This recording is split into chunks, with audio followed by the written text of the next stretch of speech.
Apalagi Mm-mm. sekarang anak-anak muda itu kan sangat kreatif ya. Iya, Motif-motif yang kuno, motif-motif yang tua bisa menjadi tren kekinian baru. lagi gitu. Mm-mm. Jadi itu peluang yang sangat mungkin. Itu bentuk sebuah bentuk komunikasi simbolik sebenarnya ya, Iya.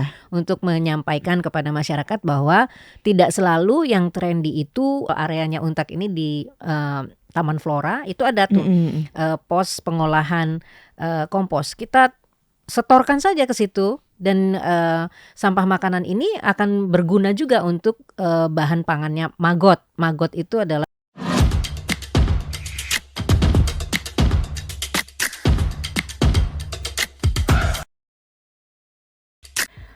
Hai teman Warta, kembali lagi di sesi podcast kali ini ya kan, dengan tema tentang lingkungan. Karena di tanggal 10 kemarin kita Indonesia memperingati Hari Lingkungan Nasional, yang mana lingkungan itu tuh sebagai suatu kalimat, satu kata yang kayaknya simpel banget, lingkungan gitu kan, tapi berdampak sangat-sangat besar untuk kehidupan kita di bumi ini. Apalagi ya, seperti yang kita tahu, Indonesia dengan berbagai macam bencananya ya, menghadapi isu-isu dan krisis lingkungan ekologis. Well, topik kali ini kita tidak akan membahas kerusakan lingkungan secara spesifik, tapi kita akan membahas tentang sustainable living. Dan untuk podcast kali ini spesial, kita sudah mengundang salah satu dosen dari Ilmu Komunikasi Untak Surabaya, dan beliau juga adalah salah satu aktivis lingkungan di kampus Merah Putih Untak Surabaya. Yuk kita kulik banyak hal ilmu dari Ibu Vika. Bu Vika, halo, selamat pagi Bu Vika. Selamat pagi Alma, apa kabar? Alhamdulillah baik. Ibu sehat? Alhamdulillah baik. Yep, teman Warta janjian sama Bu Vika tuh agak sulit loh teman Warta ya, agak sibuk ya beliau ini. Jadi kita hari ini hadir nih khusus spesial hari ini untuk menyapa teman-teman Warta di podcast. Oke Bu Vika, topik hari ini tuh kan tentang sustainable living gitu ya. Ini tema yang mungkin ya teman-teman di YouTube, di Instagram, di TikTok itu ada juga yang belum familiar tentang istilah ini, sustainable living. Apalagi akhir-akhir ini istilah tentang lingkungan itu kan cukup banyak ya Bu ya. Ada ekologis, ada apa lagi, dan sekarang yang lagi banyak dibahas itu salah satunya adalah sustainable living. Boleh gak sih Bu memberikan gambaran secara umum tentang apa sih sustainable living itu? Ya, sustainable living itu pada dasarnya adalah cara hidup ya, cara hidup yang berkelanjutan. Nah, kita perlu mengidentifikasi yang dimaksud dengan berkelanjutan itu apa gitu.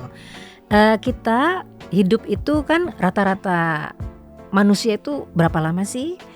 Kan nggak ada yang sampai ribuan tahun ya, kecuali zaman nabi-nabi dulu ya. Ya benar-benar. Sampai ada 900 tahun ya. Kalau manusia modern kan kita paling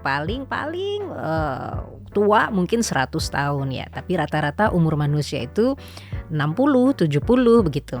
Nah, di setiap generasi tentunya butuh lingkungan yang layak untuk hidup. Sehingga ketika kita hidup hari ini, kita tidak boleh hanya memikirkan apa yang ada di sekitar kita hari ini, kebutuhan kita hari ini, tapi kita juga harus memikirkan kira-kira apa yang akan bisa didapatkan atau dinikmati oleh generasi berikutnya sesudah kita tidak ada. Jadi sustainable living itu adalah hidup yang memikirkan juga keberlanjutan generasi berikutnya. Tidak hanya memikirkan diri kita sendiri. Dan untuk itu yang paling penting adalah bagaimana kita bisa berperan atau berkontribusi dalam mencegah dampak negatif bagi lingkungan. Kira-kira begitu. Oke, jadi udah ada gambaran ya teman Warta, gimana kita itu menjaga lingkungan untuk anak cucu keturunan kita kelak gitu ya Bu ya. Simpelnya seperti itu ya, simpelnya seperti itu. Dan tadi Vika bilang kita menjaga lingkungan, berkontribusi gitu ya, kita paling nggak berkontribusi juga. Kira-kira sebagai kita bilangnya apa, rakyat biasa ya seperti kita ini gitu kan, kebiasaan ramah lingkungan yang seperti apa sih Bu yang kira-kira itu kita bisa berkontribusi tapi mempunyai dampak yang ternyata itu berdampak cukup besar untuk lingkungan? Yang pertama, kita harus yakin bahwa sekecil apapun yang kita lakukan itu berdampak. Yep. Ya, termasuk juga ketika kita mengatakan misalnya gini, cuma sedotan satu aja nggak akan bikin banjir gitu. Iya. Tapi kalau yang berpikir seperti itu seluruh rakyat Indonesia yang jumlahnya 200 sekian juta. Ya hampir 300 juta, itu kalikan saja. Sehingga pertama kali kita harus punya keyakinan bahwa sekecil apapun yang kita lakukan, baik itu positif maupun negatif, itu ada dampaknya bagi lingkungan. Nah, kalau dari sisi negatifnya misalnya kita buang sedotan satu, itu bisa berdampak besar ya, apalagi kalau dilakukan tidak hanya kita saja ya, tapi seluruh orang melakukan, ya pasti dampaknya besar. Nah, sebaliknya dampak positif begitu juga. Misalnya kita tidak membuang sedotan ya. Satu orang tidak membuang sedotan mungkin tidak berpengaruh, tapi kalikan saja jumlah masyarakat Indonesia, jumlah penduduk Indonesia ada berapa. Nah, kita kadang-kadang dalam satu hari kan nggak cukup satu menghabiskan sedotan ya. Kita minum kekinian gitu ya, botol, kemudian kemasan kopi, gelas ya. Itu mungkin nggak langsung diminum dari gelasnya atau dari botolnya, tapi memerlukan sedotan, bantuan sedotan. Nah, itu dengan mengurangi penggunaan plastik dari kebiasaan kita sehari-hari, itu sebenarnya sudah berkontribusi. Nah, kalau itu kita bisa lakukan secara kontinu dan semakin hari semakin banyak yang bisa kita kurangi, tentu kontribusi kita akan besar. Hari ini mungkin tidak pakai sedotan, besok nggak pakai sedotan dan seterusnya. Lalu apalagi ya plastik yang bisa direduksi dari kehidupan kita sehari-hari? Minuman sekali minum gitu ya, maksudnya minuman instan ya, minuman instan yang dengan kemasan plastik botol atau gelas plastik. Nah, kita kurangi. Jadi kita bisa berkontribusi lewat gerakan-gerakan kecil seperti diet plastik. Kemudian kita mengurangi penggunaan bahan-bahan yang mengandung plastik, karena plastik itu memang bukan berarti semua plastik buruk ya. Karena ada beberapa yang memang kita perlukan. Yang tidak kita perlukan hal-hal yang mungkin sifatnya tersier ya. Misalnya kita wisuda, terus teman-teman menghadiahkan bunga-bunga plastik dan seterusnya yang sepertinya tidak akan kita gunakan lagi gitu. Nah, itu mungkin bisa kita minimalisir. Kita gantikan dengan alternatif yang lebih ramah bagi lingkungan. Oh iya, bener sih Bu, kayak bunga plastik sekali pakai kan sekarang lagi hits banget ya. Atau kertas, bunga kertas itu kan juga menambah sampah ya secara nggak langsung, walaupun mungkin dampaknya nggak sejahat plastik gitu ya Bu ya. Kalau bicara dampak ya memang tidak bisa sekaligus dalam waktu seminggu 2 minggu kita lihat ya. Itu pasti akan bertahun-tahun dampaknya. Oh ya. Ya teman-teman warta, kan bunga tuh udah diciptakan Tuhan sedemikian indah gitu ya. Jadi kalau bisa jangan digantikan dengan plastik ya. Memberi bunga asli itu kayaknya lebih lebih meaningful gitu ya Bu ya, untuk mungkin ya yang menerima. Dan tadi sepakat sama Bu Vika juga, sekarang tuh lagi ngetren tumbler. Ya Ibu tahu ya kan, tumbler sekarang modelnya macam-macam ya, lucu-lucu. Kita bisa koleksi. Ada satu brand kopi, ini coba ayo endorse ya di warta ya, Tuku ya. Tuku ini pernah tahu ya Bu Vika, Tukucur istilahnya. Jadi di Tuku itu kalau misalkan kita bawa tumbler, itu harganya tuh akan lebih murah daripada kita beli yang di cup. Jadi kalau misalkan yang di cup mungkin nggak sampai 200 ml itu 25.000. Kalau misalkan di Tuku yang di tumbler itu 1 milinya 1.000-an. Jadi 250 mili 25.000. Itu worth it banget, dan menurut Bu Vika sangat ini bisa berdampak banget nggak mengurangi plastik. Ya, insentif semacam itu memang menguntungkan tidak hanya bagi pelaku usaha tapi juga bagi konsumen dan bagi lingkungan secara umum. Akan tetapi perlu juga dipikirkan tentang bahan tumblernya ya. Tumbler itu kan juga tidak semua berasal dari plastik, mungkin dari stainless steel atau bahan-bahan yang lain. Nah, jangan sampai hanya karena kita mengejar ini tumbler itu ramah lingkungan, terus kita beli tumbler tuh melebihi yang kita perlukan juga. Sebenarnya sustainable living itu adalah bagaimana kita dalam mindset kita itu cepat merasa cukup gitu ya. Jadi yang menjadi tantangan dalam sustainable living itu kan kecenderungan untuk konsumtif ya. Iya, Nah betul. itu yang berpotensi memproduksi sampah. Gitu.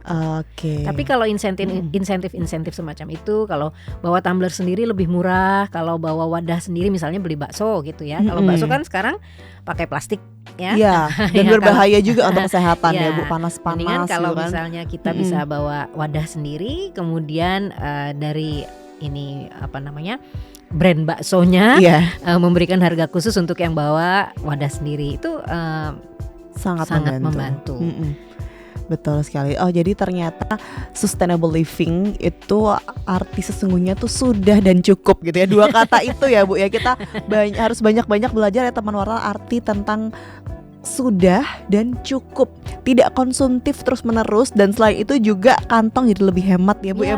In this economy gitu kan, itu yang banyak banget dibahas di mana-mana, in this economy. Yap, setuju, in this economy kita sudah harus mulai belajar kata sudah dan cukup, termasuk dalam menjaga lingkungan.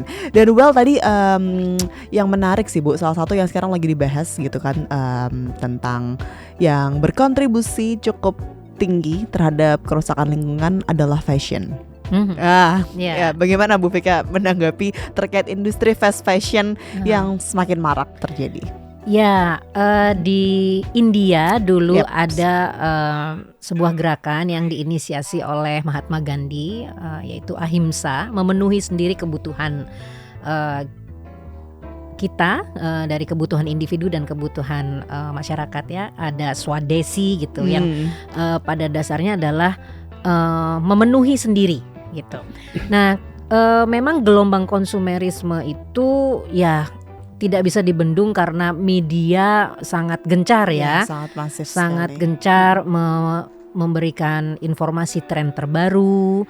Tahun ini tren warnanya apa?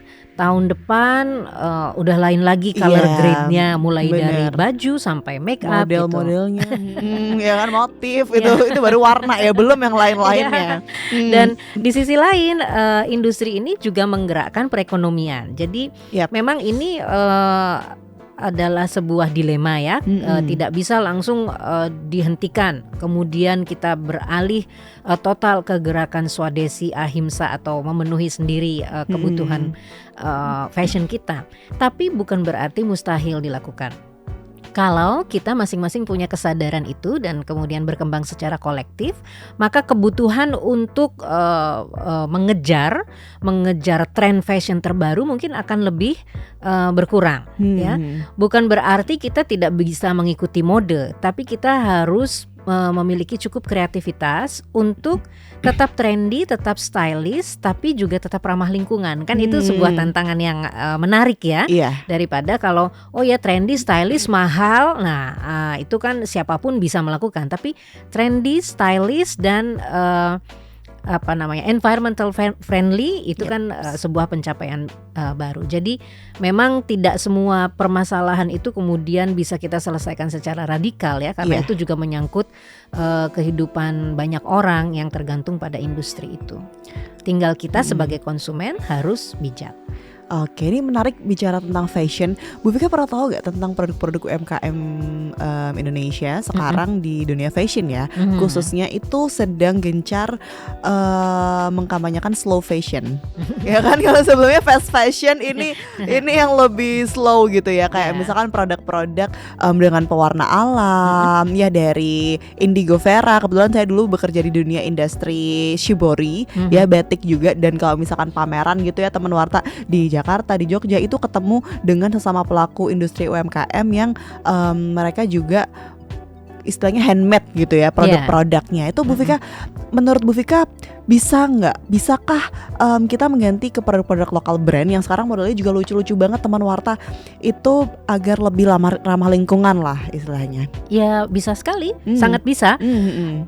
Nenek moyang kita ini sebenarnya sudah sustainable living sejak dulu. Kita mungkin terlambat taunya ya.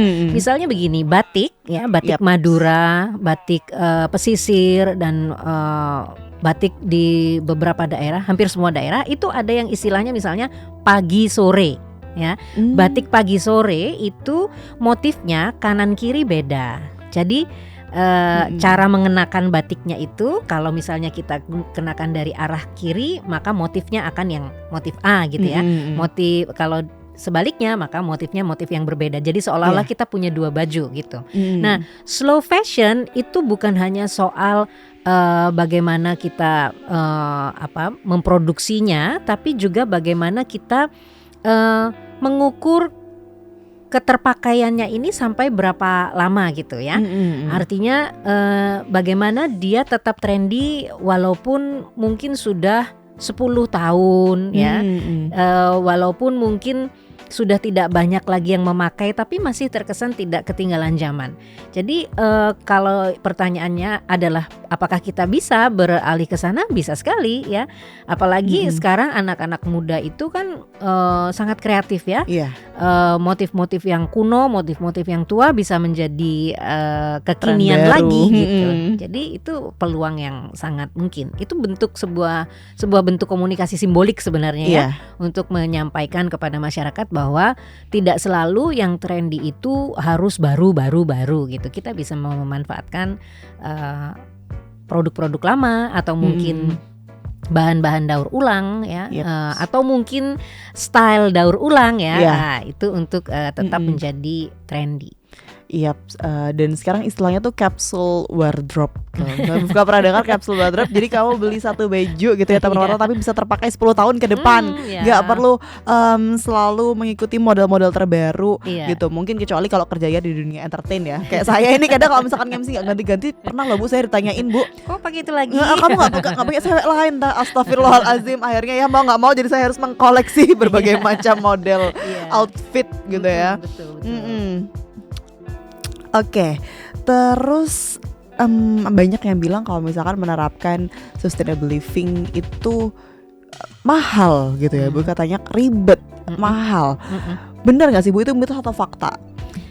Mitos ya, mitos. Karena ada banyak kepentingan juga ya yang mungkin lebih menginginkan kita cenderung ke fast fashion, fast food daripada kita menerapkan sustainable living. Salah satu contoh ya, Surabaya saja ya. Surabaya ini di setiap kecamatan dan di setiap desa kalau tidak salah itu memiliki semacam pos gitu ya, semacam poin untuk daur ulang sampah dan komposter. Itu fasilitasnya ada. Tapi berapa banyak dari kita yang dengan sadar mendatangi kompos itu, pos pengolahan kompos itu dengan teratur gitu misalnya ya. Padahal itu ada fasilitasnya. Nah, kita sendiri kan cenderung menganggap bahwa sampah itu urusan tukang sampah gitu, bukan urusan kita, bukan tanggung jawab kita gitu. Sehingga untuk menerapkan sustainable living itu seolah-olah berat, seolah-olah mahal. Misalnya saja multigrain ya, multigrain kita, itu makanan sehat, raw food itu makanan sehat. Kalau beli mungkin bisa ratusan ribu gitu ya, atau mungkin snack yang sehat itu lebih mahal daripada snack yang biasa-biasa saja gitu betul ya. Seolah-olah memang sustainable living itu mahal, padahal kalau kita produksi sendiri mungkin jauh lebih murah daripada kalau kita beli camilan atau mungkin barang-barang yang tidak ramah lingkungan. Jadi itu saja tadi ketika kita mengolah sampah ya. Indonesia ini punya kearifan lokal yang sebenarnya benar-benar lifestyle-nya itu minim sampah. Misalnya ya, kelapa itu kalau kita pohon kelapa gitu ya, buah kelapa ya, dagingnya bisa dimakan, airnya bisa diminum, batoknya bisa digunakan, sabutnya bisa digunakan, nyaris tidak bersisa sampahnya. Pisang juga begitu. Kalau kita makan pisang itu daunnya kita bisa gunakan untuk misalnya kita bisa membuat lindi ya, bisa membuat pupuk cair dari sampah-sampah dapur. Sebenarnya sangat murah, tapi mungkin karena kita belum terbiasa dan kita terlalu berjarak dengan lifestyle yang sustainable, maka seolah-olah kita membutuhkan banyak biaya untuk ke sana gitu. Jadi sebenarnya mitos, kalau menurut saya mitos, bisa dilakukan dengan sedikit biaya. Kalau kita banyak memproduksi sampah, rasanya biaya yang kita keluarkan justru lebih banyak loh. Benar-benar Bu. Kita lebih dekat dengan gaya hidup instan gitu ya. Betul, jadi seakan-akan sustainable yang kembali ke alam, back to nature itu sangat mahal dan sulit didapat gitu ya Bu. Dan tadi menarik membahas tentang makanan gitu ya. Apakah sustainable living itu ini pernah baca-baca juga sih saya, sampah makanan gitu ya, itu juga jadi salah satu sektor yang penyumbang sampah terbesar gitu kan, bidang yang besar. Apakah sustainable living itu juga ada hubungannya dengan makanan? Sudah pasti. Sampah terbesar, penyumbang sampah terbesar yang terakhir menurut data itu adalah sampah rumah tangga dan sampah makanan. Dan sampah makanan itu bukan hanya yang sudah tidak termakan, tapi yang termakan, yang memang dimakan saja itu dibuang gitu. Ayo coba diingat-ingat, kapan terakhir kali makan yang habis bersih piringnya nggak bersisa. Kan kita tuh suka ambil banyak nggak dihabisin. Apalagi kalau di hotel biasanya itu banyak banget ya kan, kalau breakfast tinggal ambil gitu ya. Jadi paling tidak kita sendiri untuk makanan yang kita konsumsi sendiri, kita harus mengupayakan bahwa itu tidak bersisa, tidak mengambil. Kalau sampah makanan kita cukup banyak, tidak hanya dari rumah tangga tapi juga dari kebutuhan-kebutuhan lain. Misalnya yang paling sederhana, kita rapat. Dalam sehari 2 rapat, 2 hari juga dapat, 2 kali juga dapat konsumsi ya. Belum tentu kita makan semua. Kadang-kadang kita nggak suka, kita buang. Ya memang sampah makanan itu menyumbang cukup banyak bagi produksi sampah kita. Oke, berarti padahal kan kalau misalkan makanan itu harusnya dia tidak tidak sesulit plastik gitu terurainya. Kenapa ya kok bisa jadi sampah yang besar ini? Bukan soal terurainya mungkin bisa, tapi makanan apa dulu, ya kan? Kalau makanan yang GMO ya, yang bahannya bukan dari bukan real food ya, bukan raw food juga, itu mungkin akan memerlukan waktu lebih lama untuk terurai. Kemudian dari sisi jumlah, kemudian yang membuat sampah makanan itu susah terurai adalah karena dia tidak terpilah. Jadi tercampur dengan sampah plastik, sampah kain, sampah apa segala macam itu, sehingga dia sulit untuk bisa segera terurai. Makanya tadi kalau lihat contoh kasusnya Surabaya saja ya, sebenarnya kita bisa berkontribusi dengan sangat signifikan ya. Kita kalau ke dapur ya langsung saja dipisahkan, oh ini sampah makanan, plastik di sebelah sana, sehingga nanti yang kita bawa ke, kalau di sini ya, kalau areanya Untak ini di Taman Flora itu ada tuh pos pengolahan kompos. Kita setorkan saja ke situ, dan sampah makanan ini akan berguna juga untuk bahan pangannya maggot. Maggot itu adalah